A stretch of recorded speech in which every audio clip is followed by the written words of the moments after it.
Good evening. My name is Kara Seals, and it is with great admiration that I introduce tonight's guest lecturer and new faculty member, Sheetal Prajapati. Sheetal is a creative practitioner working across the field of art and public engagement as an educator, artist, practitioner, and administrator. Sheetal was born in Buffalo, New York to immigrant Indian parents. Before moving to New York in 2010, Sheetal studied and lived in Chicago for 12 years after growing up in Kentucky. She is currently based in Brooklyn. Her work as an educator explores the possibilities for public engagement that emerge from collaboration, experimentation, and interdisciplinary practices. Her studio practice explores notions of intimacy, identity, and cultural histories as a means to consider our relationship to the material world. Currently, she is working on a project examining notions of otherness in the United States. Most recently, Sheetal has held residencies at the Wassaic Project in New York in 2018, Haystack Mountain School of Craft in Maine 2017, and Arquetopia Foundation in Mexico 2016, amongst others. Until September of 2018, she served as the first director of public engagement at Pioneer Works in Brooklyn. Previously, she held programming positions at the Museum of Modern Art, Museum of Contemporary Art Chicago, and Blockmount Museum of Art in Northwestern University. From 2014 to 2016, Sheetal co-curated Open Engagement, an international conference on art and social practice. Her work has been presented at EFA Project Space in New York, Elsewhere Museum in Greensboro, North Carolina, Denny Gallery in New York City, and the galleries at Moore in Philadelphia. Prior to joining the faculty of the School of Visual Arts this year, Sheetal taught at the MFA programs at Montclair State University in New Jersey and Moore College of Art and Design in Pennsylvania. She received her BA from Northwestern University for History and Gender Studies and her MA from the School of Art Institute of Chicago. Please join me in giving a warm welcome to Sheetal Prajapati.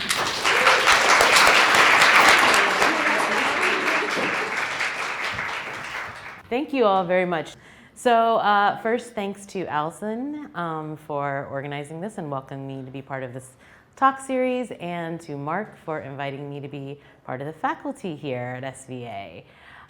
So today I'm going to talk a little bit about my practice over the last 5 years, and then talk about why I don't have a studio practice now and what I am working on and have been in earnest for about the last 12 to 16 months.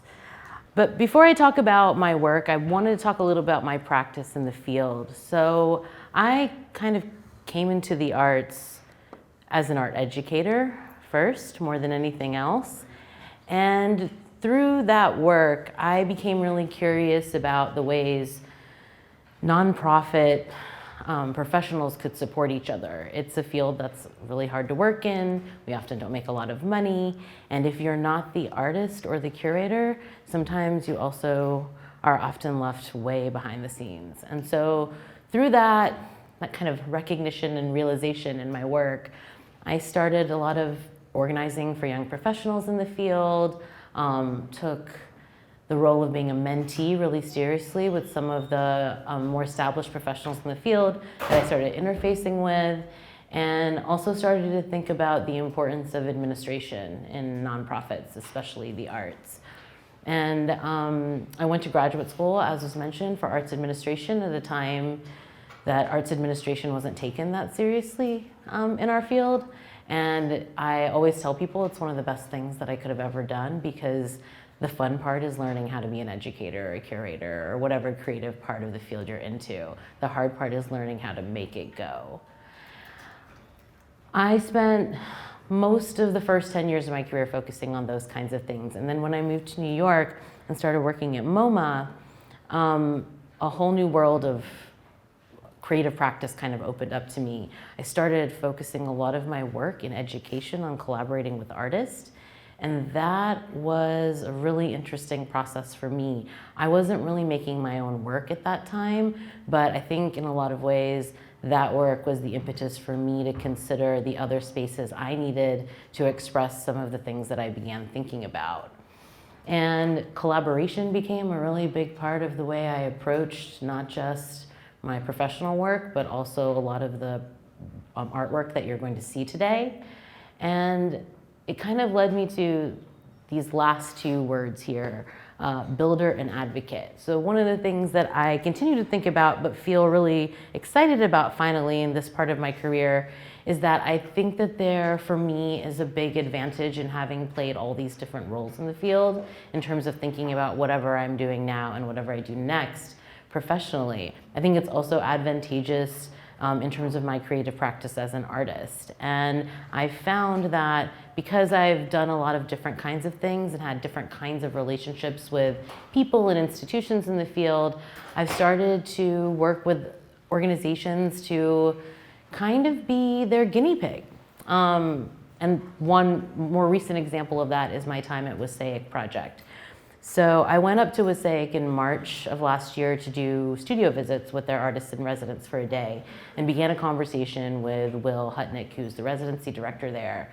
And I was telling him, hey, you know, I'm not really making work right now in a studio, but I am working on this writing project.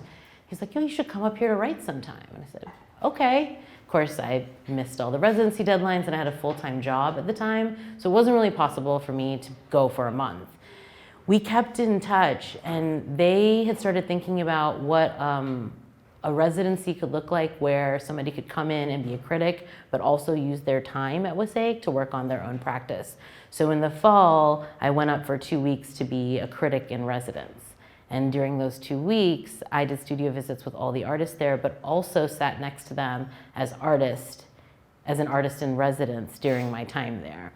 And that was a really great experience for me, but I also think it was a unique position to be in, and developing relationships like the kind I did with Wassaic Project and their openness to thinking about practitioners in the field doing multiple things and having multiple roles was kind of the right fit for me to also establish this idea, I think, in the field that you can do many things well. And you don't have to spend all your time just doing one thing to continue practicing all of them if you allow them to speak to each other in more organic ways. So I had my first class that I'm teaching the workshop Artist Educator here at SVA, and in our first class we talked about artist statements. And so I thought I would share mine, and I want to point out that my artist statement is actually my practice statement. I think this is also the approach that I take in all the different hats I wear in the field as a curator or an educator. And the word emergent sounds kind of annoying. I debated a lot about using that word, but I think it's really apt in the context of what I'm trying to explore, which is the spaces of intimacy that emerge and then can sometimes recess in our presence, and kind of the temporary nature of it and the importance of it being temporary. So I wanted to qualify that because it was an interesting internal debate for me. So as I said, my studio practice is fairly new in the span of like my longer career in the arts, but it's started in 2013. I started thinking about, I started having trouble applying all the ideas I had into my professional work at MoMA. There were things that I wanted to do and ideas I wanted to explore that I just couldn't because we didn't have an exhibition up about it, or it wasn't part of our collection, or something very practical that made a lot of sense. And so I started talking to some of my artist friends. I started talking to some of my artist friends who are professors, and I immediately started thinking that maybe I need to go back and get my MFA. And so I started having conversations about like what program would be right for me, this, that, or the other. And during that time, I started, I wouldn't say making, but just taking notes about the things that I wanted to think more about. And finally, after a few months, I was speaking with Paul Ramirez-Jonas, and I had worked with him at MoMA. We collaborated on a few projects together, and he said to me, he was like, maybe you just need to start making stuff and just wait for grad school. He's like, I don't know if you need to go to grad school, but I had this idea in my head that in order for me to be an artist at the age that I was at and the place that I was in my career, that I needed some kind of like certification that I was. But I'm really glad Paul said that to me, because I basically stopped spending so much time thinking about programs and started really thinking about how much more time I could spend developing some of my ideas. That same year, in 2014, I got invited to teach in India during the month of December. And fortunately, my boss at MoMA was also an artist and made it possible for me to leave my full-time job for a month to go do this.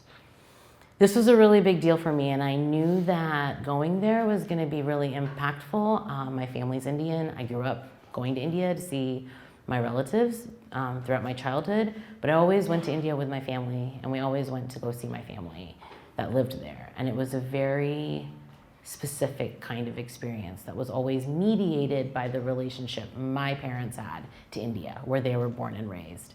So I knew just right off the bat, going to India without them was already going to be a big deal.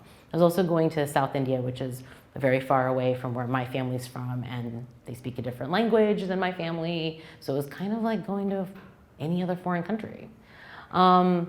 I also was going to be interfacing with young Indian people for the first time in my life that were between the ages of 19 and 25. And I was really excited about trying to understand what it was like to be a young person in India in 2014. So as I was preparing to go there, I knew I was gonna keep a journal of some sort. I've been keeping journals on and off since I was about 19 years old. And I started to think about how I remembered things, how I kept my memories, and the ways I remembered things. And we know that our memories change over time, right? The further we get from things, maybe the less details we remember, the more fuzzy pictures in our mind can get. But over time, the actual memories themselves change. And I was trying to think about why that was. And I kind of had this realization that stories change depending on who you tell them to. And I wanted to think about how I could document my time in India, not just for myself, but for myself with other people, and have it kind of reflect a dialogue. So not really thinking about it as an art project right off the bat. About 4 days before I went to India, I invited 16 of my friends who live in New York to receive a journal entry from me. And all I asked them to do is receive it in the mail when they got it, and write me a response on the backside of the page. And I told them that when I got back from India, instead of mailing me the letter back, we would meet in person in New York and talk about our letters. And that was all of the instruction I gave them and all of the instruction that I gave myself. And so I wrote a journal entry every other day when I was there, and each one was written in the form of a letter to one of the invited individuals. These are the letters. That is the mailbox on campus that I nervously put the letters into every other day, and never really believed that they would all get back to the United States, to be perfectly honest.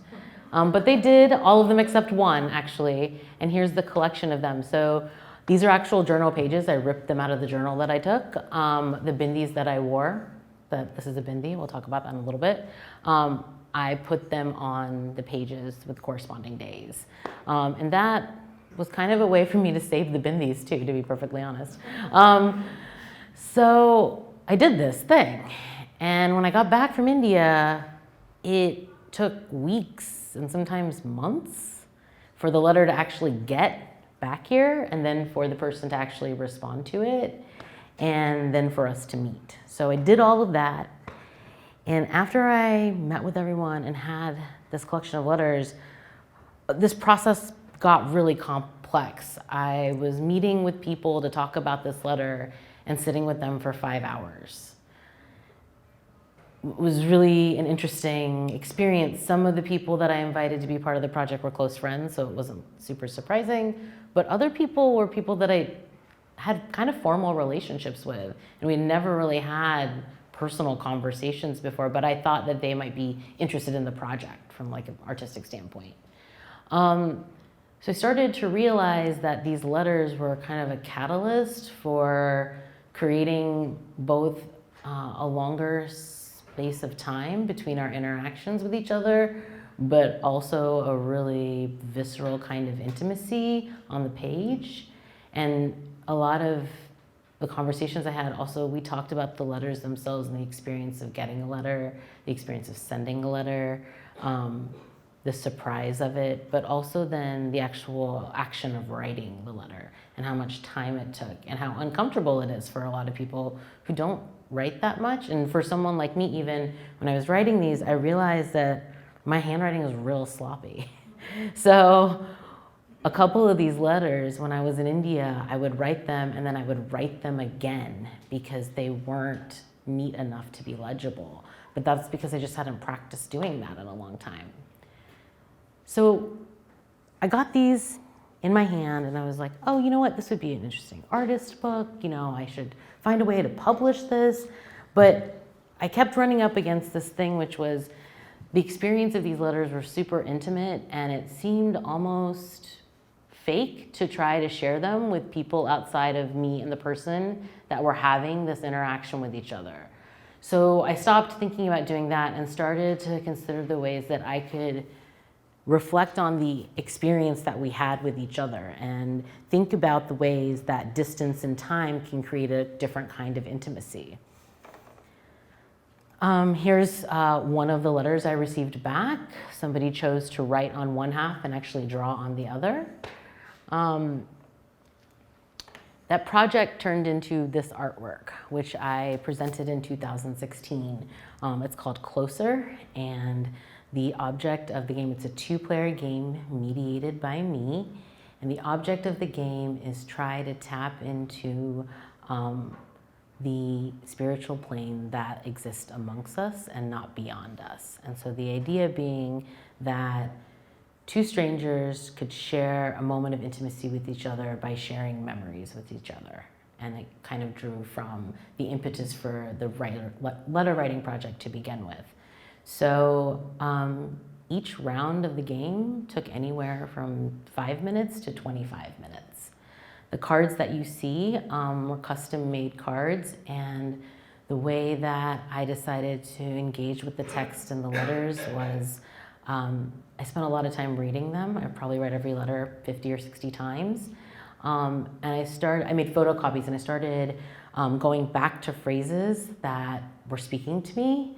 And so every card in this deck of 52 has a different 2 or 3 word phrase from one of the 32 letters. And those phrases serve as prompts for 2 strangers to share memories with each other. So I presented this 2 or 3 times in over 2016 and 2017. And these are 2 people having a conversation, which is the last part of the experience. And I wanted to find a way to document, again, running into the same problem. I wanted to document each pair's participation, but did not want to audio record their conversation or in any way try to listen or document it, because it was really about the 2 of them finding a moment with each other. It had nothing to do with me. So what I decided to do was I had little postcards out, and on one side they had the date. On the other side, I asked each person when they finished their conversation to leave their thumbprint.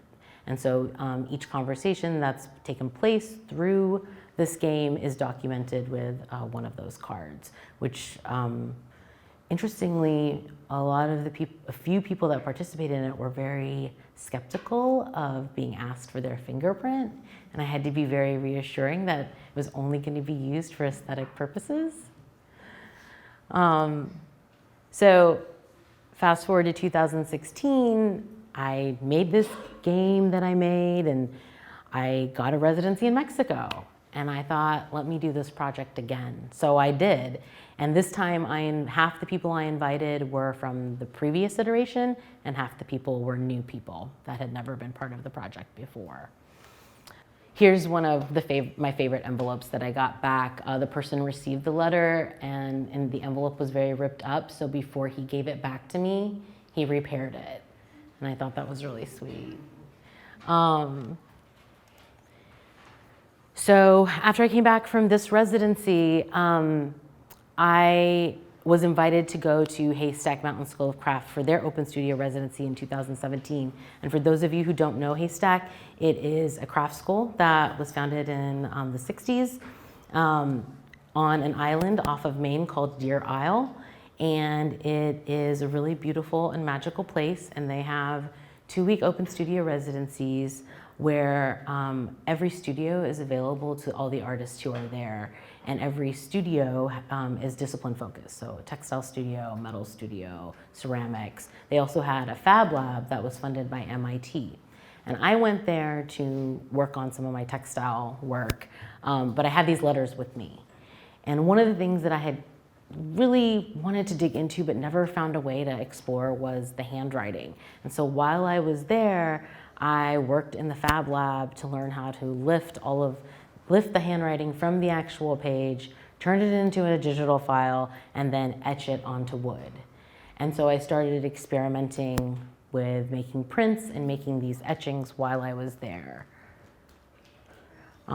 These are all handwriting of the people that actually wrote these words. And because there were multiple studios there, I spent a little time doing some test prints with some of the etchings that I made in the Fab Lab.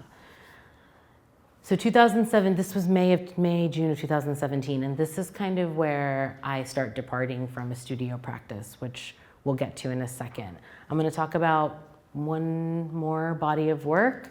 So after I came back from India, I had started thinking much more seriously about the way that I performed and presented my identity as an Indian American. Because when I was in India, everybody knew I was American. Everybody. And there's no way for me to hide it. Both of my parents are Indian, so my skin tone looks the same as everyone else's, but my aesthetic made it really clear that I wasn't from there.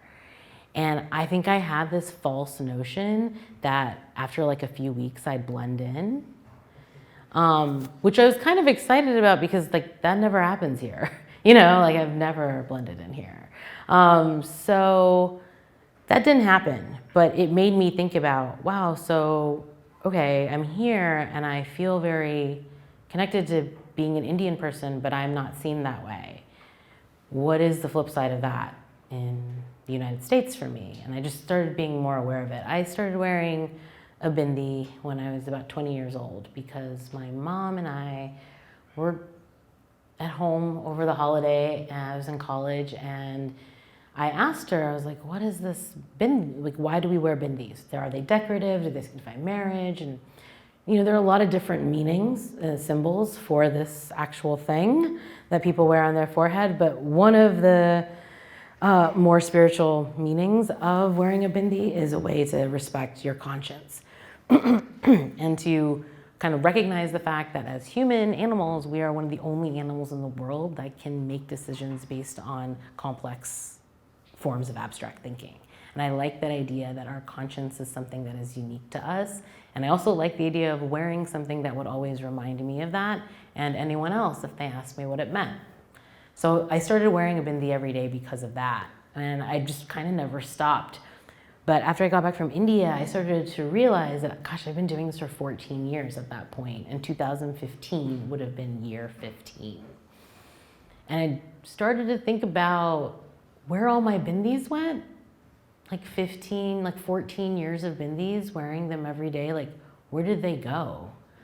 And I started to think about them as objects and not just part of like, I don't know, a thing that I put onto my body, but a thing that was part of my body, but a disposable part of my body, just like our skin and many other parts of our bodies that regenerate all the time. And so I decided in 2015 that I was going to save every single bindi I wore. And I was going to organize them by month. And those were the only rules I gave myself, and I live by myself, so I decided to use my bathroom as the place that I would save all of these. So this is most of what ended up being an installation. So I was doing this on my own every day for all of 2015, saving my bindis when I traveled, documenting when I wore a bindi twice, trying to document the days that I lost bindis, trying to really treat this as like a form of measuring the year in some way. And I ended up calling this installation an audit because I really liked how technical the term was and how at a very basic level, these objects represent some statement of account of 1 year of my life. And through this process of having to be very conscious about them, I realized that I had like really specific rituals, not only around how I chose bindis every day, but also how I discarded them, and like how much that depended on where I was and what I was doing. So this became really methodical for me, and I started to really develop a different kind of relationship with all of these small objects. And so in December, I realized, okay, I'm almost at the end of the year. What am I going to do? And I was in a residency at the time. I was trying to think about ways that I could present this in the gallery, and nothing really felt right. So I just said, fuck it. I'm going to have a New Year's party, and everyone who comes to this party is going to be the audience for this work. And that's what it was. 10 people saw this installation. But I kind of thought it was a really great presentation and response to the kind of project that it was, because the 10 people that came to my house were people that I knew, but I got to spend time talking to them about the experience of doing this work individually and in a really intimate way. And through this work, I can identify bindis and tell you like what was happening that day because I wore a special bindi for a special reason. So like it became a documentation of an entire year that could point to specific moments in time. These were the total stats, which are actually kind of surprising to me too.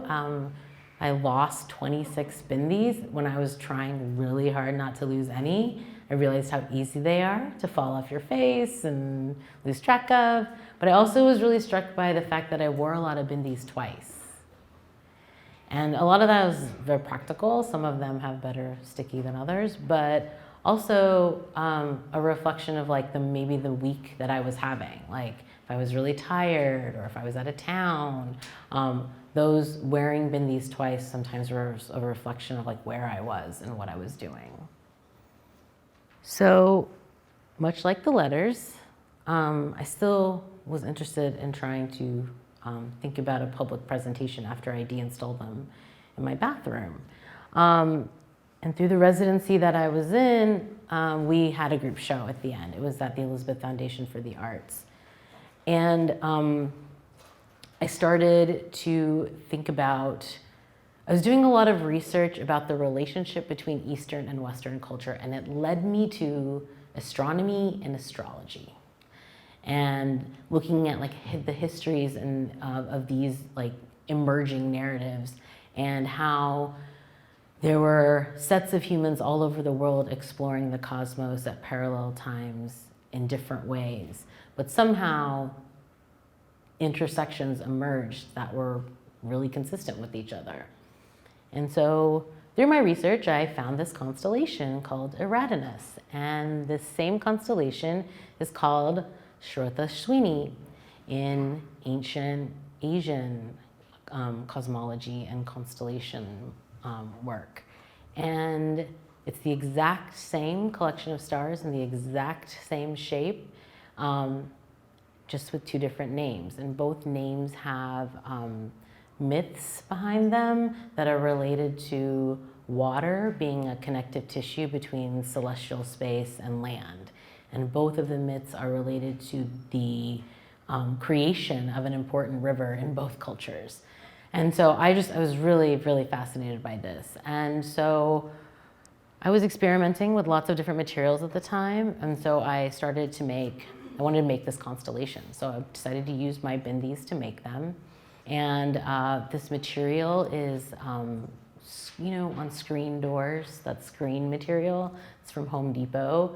And I was really interested in creating a background for this constellation that was both of this space and outer worldly, so something that still had some texture and form, but also kind of insinuated that it moved well beyond the confines of the canvas itself. Looking back on this work, and these are all sewn into there's holes in the wood, and they're all sewn into the actual wood board with the screens manipulated as I was sewing the lines in to create the textures that you see. anyways, this work is like at my house. I like look at it every now and then. And I started to realize that this was probably the closest thing to a self-portrait that I've ever made. And I think part of my fascination with this particular constellation was this idea that it was the same thing that was being understood in two very different ways, in two very different times and spaces. And I think that probably was like a really interesting metaphor for the way I was trying to understand myself at the time. So one of the larger parts of my practice is related to textiles and spinning cotton. During my teaching in India, I taught a class about the relationship between labor, talking about labor as a form of resistance and using that as a conceptual bridge to talk about the relationship between Gandhi's Khadi movement and the Indian independence movement and contemporary practices in New York City of artists who are using their artistic practices as a platform to think about collective and sustainable ways of being. And artists like Caroline Woolard kind of come to mind. And so when I was getting ready to go teach this class, one of the biggest things that I really wanted to talk about was the necessity of labor in any kind of resistance movement and like what that actually means.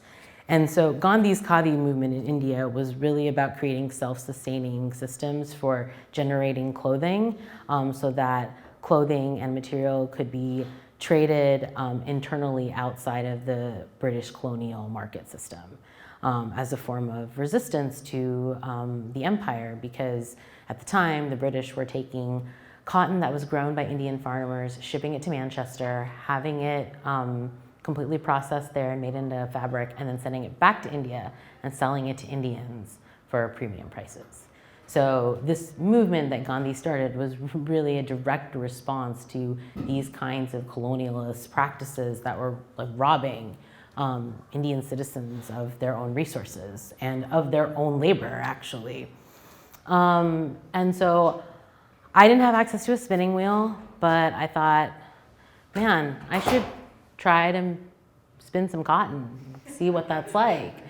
So I started spinning cotton about 2 weeks before I went to India and just became like obsessed with it, and then taught all the kids how to spin cotton there as part of our curriculum, because it was really about, they would spend 1 day a week in class spinning cotton to really understand what, when we talk about labor in relationship to trying to change systems, that labor is long and that labor is often collective and requires a certain kind of commitment. And it was really interesting to work with a bunch of young Indian people around these ideas, because Gandhi for them was a really ubiquitous figure. It's kind of like everywhere and nowhere. And a lot of the conversations we had around this, they had never really explored before. So when I kept spinning cotton, when I got back to the United States, and I started making site-specific installations with the cotton. When you spin cotton, there are 3 different forms. There's raw cotton, there's cotton that's been spun but not set, and then there's cotton that has been spun and set, which is thread or yarn, depending on how thick it is. And so I started making installations using all 3 forms of the cotton, which you can't really tell in this picture. Part of the point of using all 3 stages of cotton in these installations was to force the viewer to actually spend some time looking at the material itself. The audio that accompanies it is a conversation between 2 pieces of text. One text is by poet and philosopher Rabindranath Tagore, and the other text is by Mahatma Gandhi. The 2 of them had a very active letter writing exchange throughout their lives, talking about politics, talking about religion, talking about faith. They didn't always agree with each other, but their letters and their exchanges have been widely published, and were really critical ways for them to think through some of their own philosophies. So I was reading this when I was in India and when I came back as well, and also reading books that both of them had written. And Gandhi wrote this book in 1955, which is actually really hard to find. And it is a book that is more or less a manual on how to start a self-sustaining production, like cotton and fabric production system in village communities. It goes, like, gives you like step by step, like do this, then do this, somebody has to be in charge of this. And so it was this really straightforward, practical guide. And I was also picked up Tagore's book that was a series of lectures he gave in London about the spirituality of man. And those lectures kind of proposed that man can't really find himself until he explores his relationship with another human. So that our existence and our reason for being is really only in relationship to each other. And without each other, we can't really achieve what we might have the potential to. And so that audio recording is this me and another actor reading excerpts from each of those texts back and forth, thinking about both the practical, like the practice of collectivity on a very real ground level in Gandhi's text, and thinking about the spiritual and intellectual aspects of collectivity at a much more metaphysical level. These are just some details. You can start to see, you know, the lighting. These installations were really delicate and took way more time than you would think they do, just because everything changes, every little detail changes the way that you experience it. Back to my time at Haystack. While I was there, I also spent a lot of time walking the grounds. The school has its own private shoreline of the Atlantic Ocean, and so I would spend usually my mornings walking through the forest, and I got really inspired by the root formations that I would see on the pathways and off the pathways. I just kept thinking about like the connective tissue, but also this idea of like how this is a kind of a gateway between like what's happening underneath the ground and what's happening above the ground. These are objects that kind of pierce those two planes. So I took a lot of photographs. And then I was also spinning cotton while I was there in the studio. And the last few days that I was there, I spent a few hours by myself in the woods making these installations, thinking about the way, the impact of and the implications of taking organic material out of natural environments and then putting it back into natural environments. So the relationship between the cotton and this kind of natural environment of the shore of the Atlantic Ocean. And so these are just a series of experiments. They're very site specific, like I could never recreate them anywhere else. But I hope to continue like working on some of these ideas because I think that there's some real potential, especially there's a series of photos that are documenting these moments where the cotton and the spider webs look like one and the same thing, and it was starting to be hard to tell which was what, depending on how the light hit it. Yeah, a few more images. And then the last thing I learned how to loom there. So I made this piece while I was there, and the white patch that you see there is some of the cotton that I spun while I was there. And it was really, I'd never really taken my exploration of textiles beyond kind of this material exploration, and this was kind of the first time I transitioned it into like a material that I could use. So that kind of brings us to where I am now and what I'm working on now. So around the end of 2017, I started thinking about my experience in the arts initially as a brown woman. And I hadn't really spent a lot of time thinking deeply about like the way that experience was different from or the same as other experiences I had had in my life being a female person of color in the United States. As you might remember from my introduction, I grew up in Kentucky. I lived in Chicago for 10 years, and now I've been in New York for 9. So part of my reflection was starting to think about how different my experiences were in all three of those places in three different regions of the United States. And I felt like I needed to do something. Like I needed to, I was trying to figure out how to make work about this idea, about like the complexities of having all these identities and like having to deal with them both one at a time and simultaneously, but also like trying to come to terms with the fact that I, even as a person of color, still had a lot of privilege in the United States, and like how those things like came into conflict with each other sometimes in the experiences that I would have, but also in the way that I was responding to the world. And these really big ideas were kind of overwhelming me, and I couldn't even try to figure out an entry point to making objects. So I started to get as granular as I could. And what I landed, like the place that I landed, was starting to think about and recall all the experiences in my life, all the conversations in my life that reminded me that I was something other than American, or like other than belonging in the place that I was, different in some way. And so there were a few conversations that like stuck with me, like 2 or 3 that I like wrote down right away. But I kept doing this like from about 3 or 4 months. And by the end of that time, I had about 65 conversations. And I was shocked. First of all, I was shocked at how many conversations I had had. Second, I couldn't believe that I remembered all of them. And third, I kept wondering why I forgot so many of them for so long. I was kind of baffled, like seeing it all laid out in front of me. It just felt like, wow, this has been going on the entire time, like my entire life.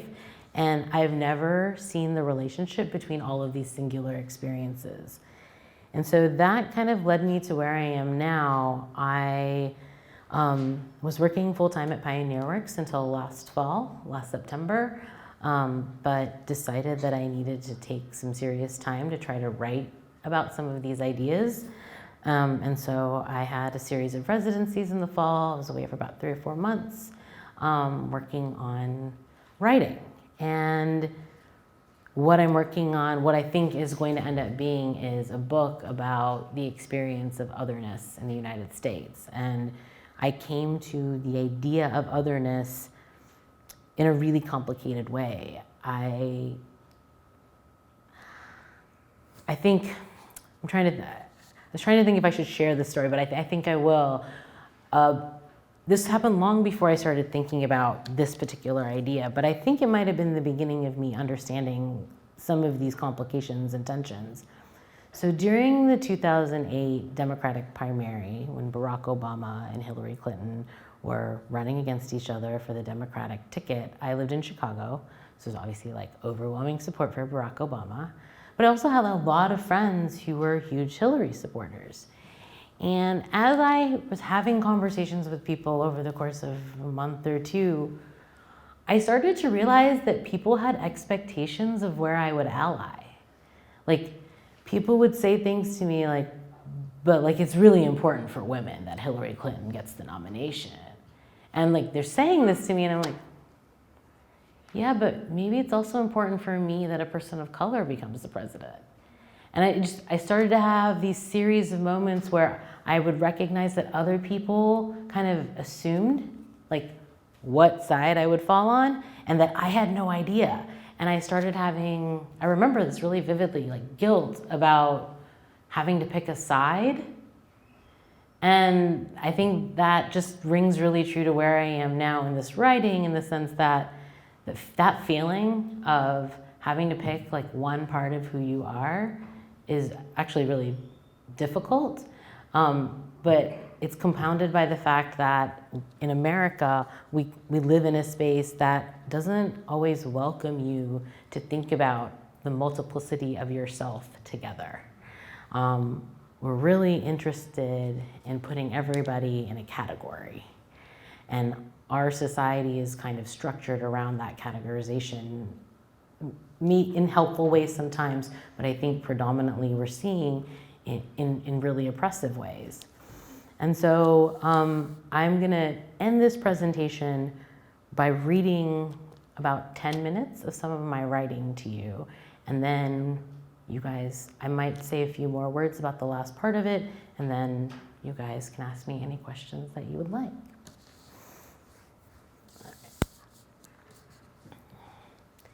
In third grade, there were two clear moments that would define how I understood who I was and who I was not, an effect that has lasted for my lifetime. First, I learned how to spell my middle name, the Thathre. As is tradition in Indian culture, my name was handed down to me from my father. It's his first name. My middle name was automatic and given to me in a tradition that had lasted for centuries. But at age 8, I was secretly embarrassed that I still couldn't spell my own name. When I finally mastered both the spelling and pronunciation of the Thathre, it was an acute source of pride for me. I was my father's daughter. And while I was too young to fully understand all the things that meant, I understood who I was in a new way. That same year, my father shared another truth with me about who I was not. One evening, he told me, when everyone around you works 100%, you have to work 110%. A little confused, I asked him why. He replied, there will be some people in this world that don't want to see you succeed, so you need to work harder than everyone else to get the same opportunities. In this simple direction, my father told me everything I needed to know about who I was not in the United States of America. No amount of academic, social, or financial success would be enough to change the visibility of my brown female body. He didn't have to say all of that because in a sense we already knew. He was giving me the best armor he could as I stepped into a world that would set the parameters and boundaries for me and on me.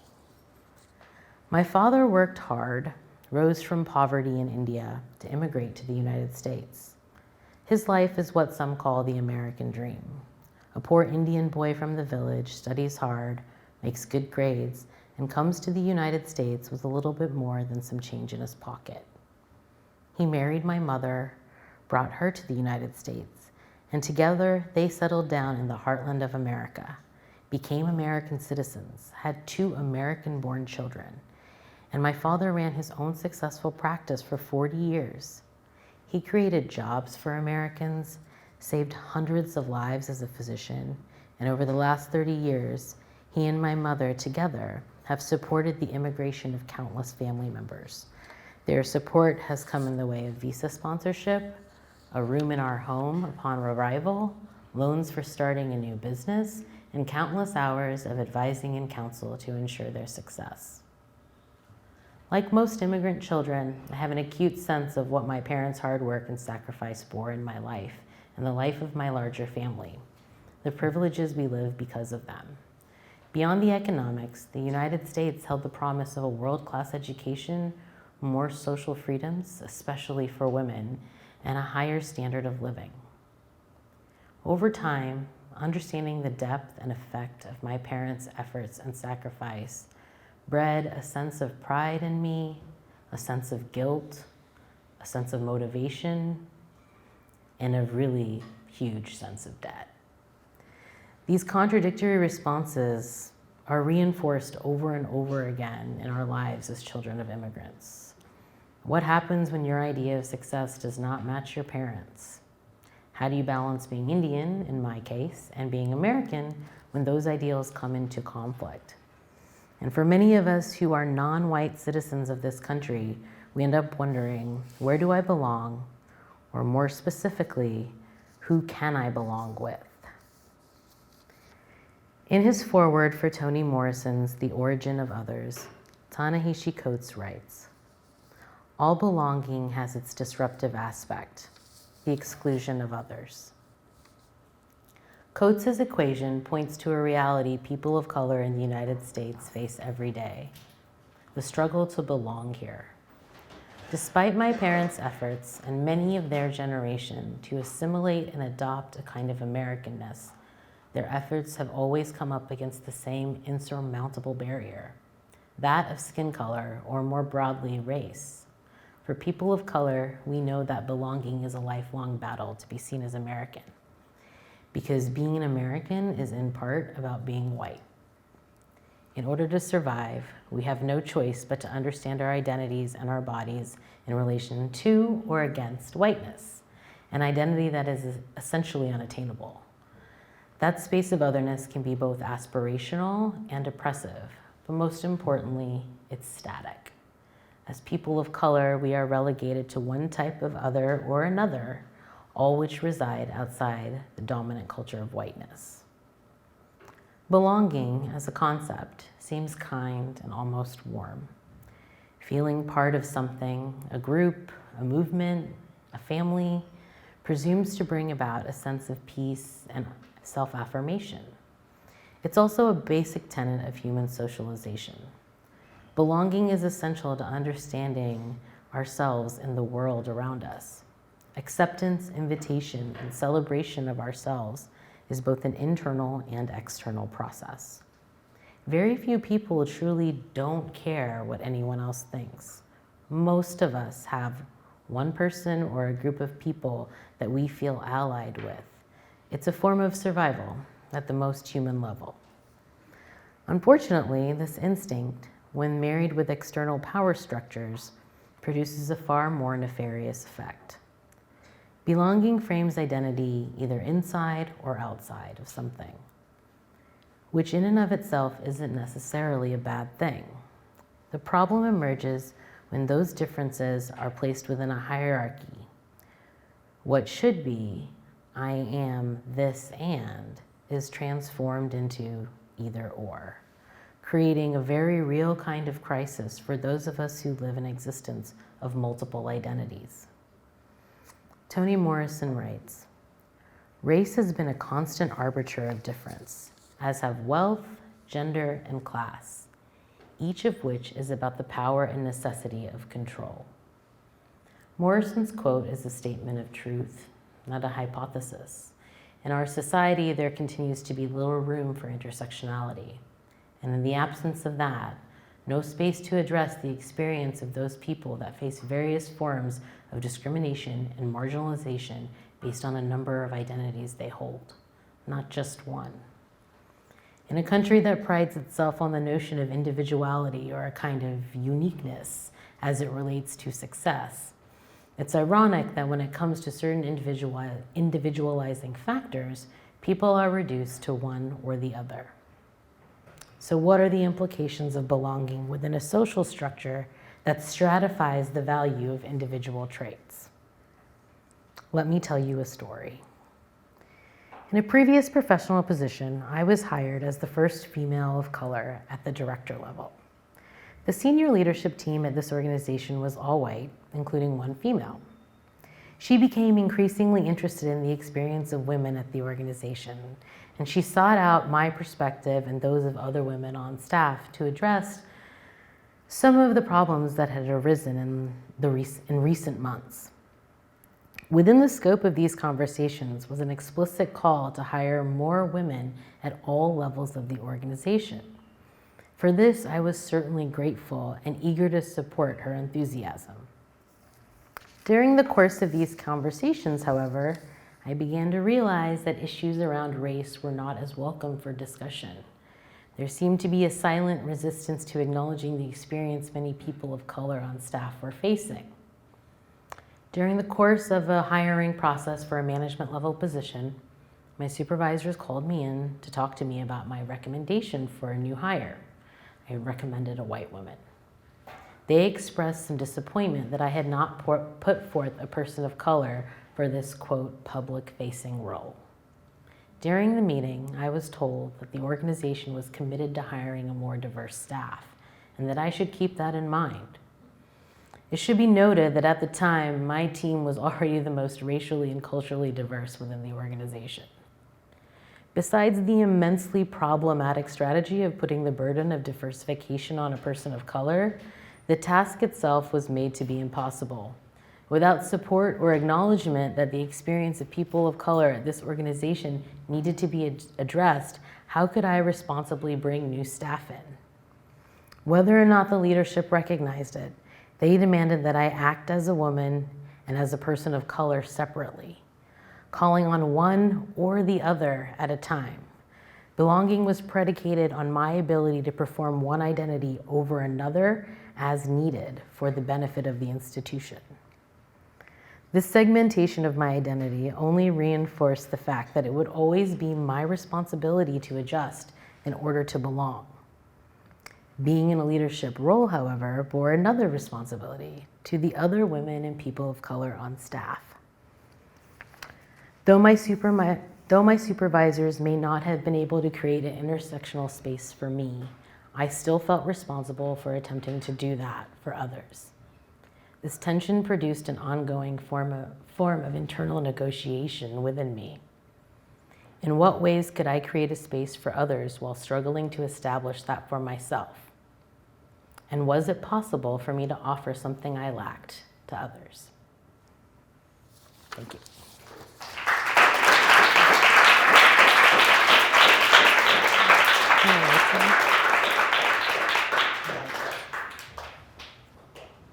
Hi. Thank you so much for your talk. It was amazing, and that reading at the end was really beautiful and interesting. Thank you. So my question is a little bit more technical. In the first project that you showed us, you used a Ouija board, and you said that you made your own cards. Why didn't you think about making like your own Ouija board if a Ouija board is very loaded? Because they did a bunch of research on Ouija boards and discovered that they're actually like meaningless parlor game objects. Like they're not really, honestly, they're not really steeped in like a narrative that anybody knows about. And like the few examples I had seen historically of the form of a Ouija board actually being used by people that were studying, you know, spirituality looked nothing like the Ouija boards that we use today, and they were actually invented as a parlor game. And so I was kind of interested in the kitsch of that and thinking about trying to, because it actually had no meaning, I decided that I could transform it into the meaning that I wanted it to be. So my reasoning, because a few people asked me this, was like, I want to use this board to tap into the spirits that are around us and not the spirits that are outside of us. And so it was a really conscious decision to not make my own board and use a familiar framework for people as an entry point into doing something that could be a little uncomfortable for some people.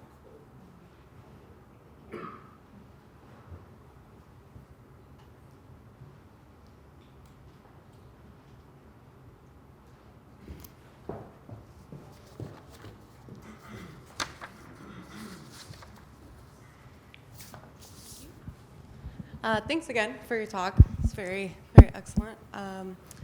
I was wondering if you could talk a little bit more about, I know that you had mentioned the conversation with your friend, I think it was your friend, about like your decision to kind of hold off on going to pursue your MFA.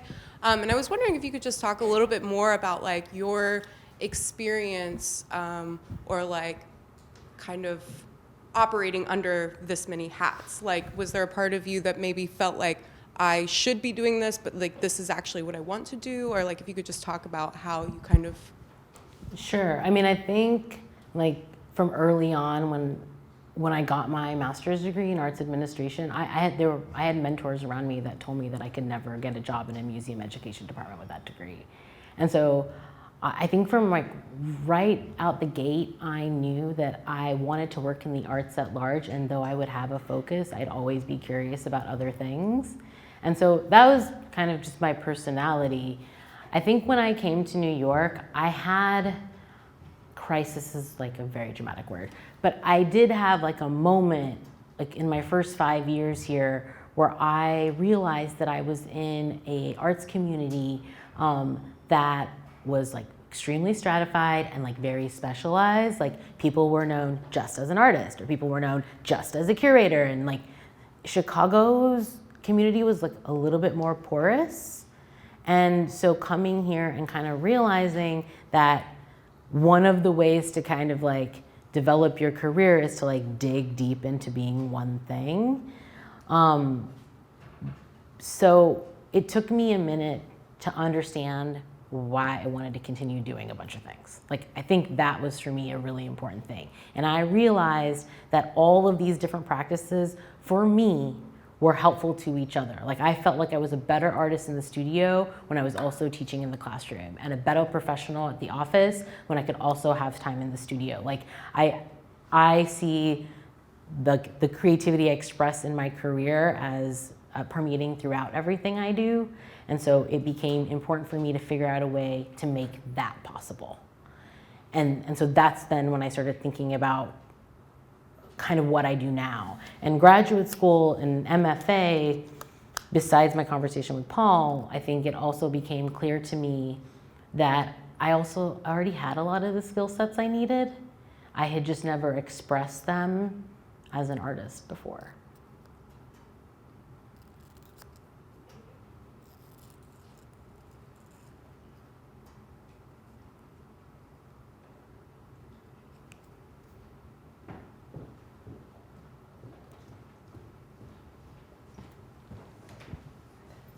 Hi. Hi. I guess I kind of have like two questions, but one of them is kind of about how it seems like your approach to educator, artist, critic, all these things, there is like a diversity of identities similar to your talk on otherness with how you identify in those ways. And I guess it's just very refreshing to see somebody embracing all those and the fluidity of going back and forth with those. So I guess as like students, it can be a little difficult to see beyond like the gallery realm or like those spaces for creating or sustaining work. Sure.